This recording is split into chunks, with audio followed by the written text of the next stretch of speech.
Hi மக்களே, எல்லாருக்கும் வணக்கம். பாருங்கள், நான் என்ன செஞ்சுருக்கேன் இன்றைக்கி அப்படின்னா, சிக்கன் கிரேவி செய்யலான்னு சொல்லிட்டு தாளிச்சிருக்கேன்.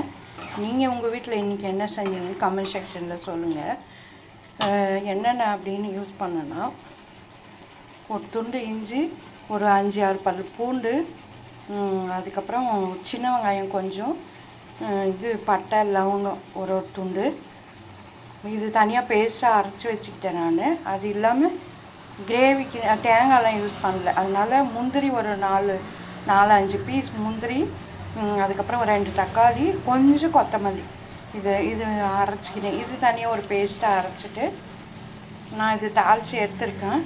நீங்களும் இதே மாதிரி செஞ்சு சாப்பிட்டு பார்த்துட்டு உங்கள் வீட்டில் செஞ்சு சாப்பிட்டு பார்த்துட்டு எப்படி இருக்குன்னு கமெண்ட் செக்ஷனில் சொல்லுங்கள் ப்ளீஸ். Okay, bye. சப்போர்ட் பண்ணுங்கள் ப்ளீஸ். சப்ஸ்கிரைப் பண்ணுங்கள், லைக் பண்ணுங்கள். எது இருந்தாலும் கமெண்ட் செக்ஷனில் சொல்லுங்கள் ப்ளீஸ்.